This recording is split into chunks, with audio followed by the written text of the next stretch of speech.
Hi there, and thanks for tuning in. Today we're going to be looking at Lesson 2.5, Part 2, Solving Compound Inequalities. And today we're going to be writing down 6 things in our notes. Let's go ahead and get started. First thing we're going to write down is how to solve compound inequalities in our notes. So, in order to do that, you're going to separate the compound inequality into 2 inequalities and then solve. Rewrite your answer back as a compound inequality. So here's your example of a compound inequality, and here's how you can break them into 2 different inequalities. You would then go ahead and solve.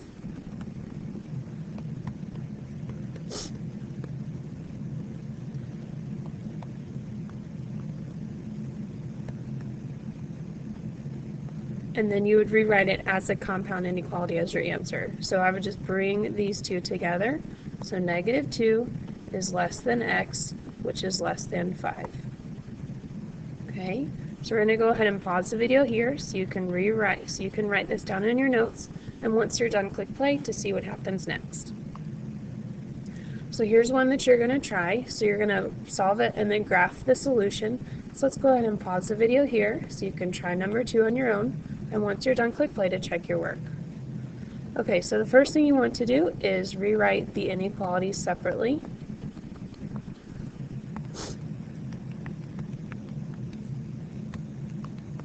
And then go ahead and solve.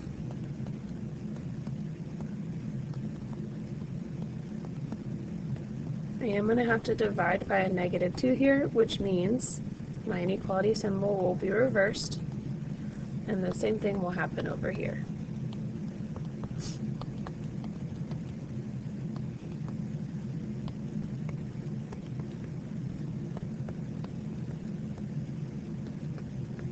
So now I'm just going to bring these 2 together. Notice how negative 4 now is on the right side. I do want them to be in order. So you could still write it like this. 2 is greater than x, which is greater than or equal to negative 4. But ideally we would want negative 4 is less than or equal to x, which is less than 2, because it's in ascending order. Okay?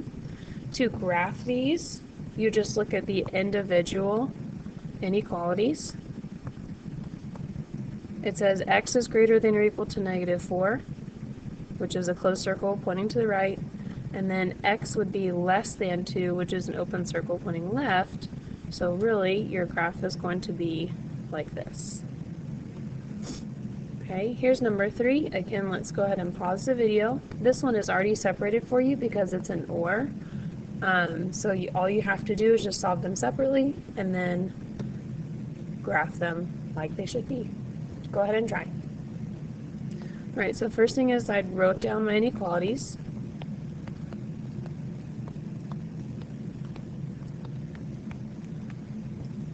Okay, the next thing I have is I'm going to go ahead and get y by itself on both of these. So 3y is less than negative 3. So that means y is less than negative 1. And then over here, y is greater than 3 on that one. So to write, these are going to be or.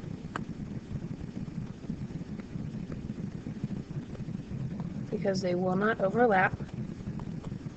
And your graph will prove that they don't overlap. So y is less than 1 looks like this, and y is greater than 3 looks like this. So they both have this section where it's not being overlapped at all. Okay? Here's another one. This one is an and, so you will have to separate it. So let's go ahead and pause the video so you can try it, and once you're done, click play. Okay, so we have 5 is less than or equal to m plus 4, and then m plus 4 is less than or equal to, less than 10. Go ahead and solve here. We have 1 is less than or equal to m, and then over here we get m is less than 6. It is already in order for us, which is great, so my compound inequality would be 1 is less than or equal to m, which is less than 6. And then graphing, m should be greater than or equal to 1, m is less than 6. Okay? So here are your answers right here. Here's another one. So again, let's go ahead and pause. So you can try number 5, and then once you're done, click play. So we're going to start with subtracting 3 on both sides. So 4c is less than or equal to -8. c is less than or equal to -2. And then over here, c is greater than 7. Okay?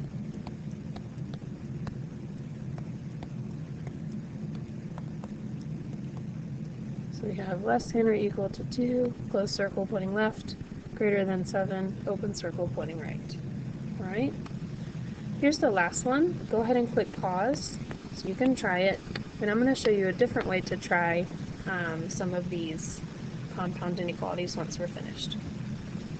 Okay, so remember how we have been rewriting these as 2 separate ones when they're an and compound inequality?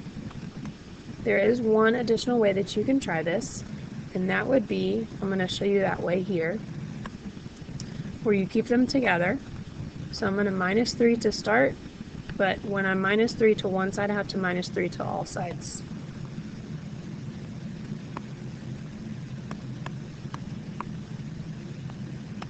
So -4 is less than or equal to 2x, which is less than or equal to 4. So this is just another way to solve, okay? When I divide by 2, I need to divide by 2 on all sides. So this will be -2 is less than or equal to x, which is less than or equal to 2. Your compound inequality is still kept together, and it's already written in the correct order for this one, so I didn't have to do any extra work of putting it back together. Some of you might enjoy this method better. X should be greater than or equal to -2, but still less than or equal to +2. Let me change that. Okay, so here's your correct answer for this one.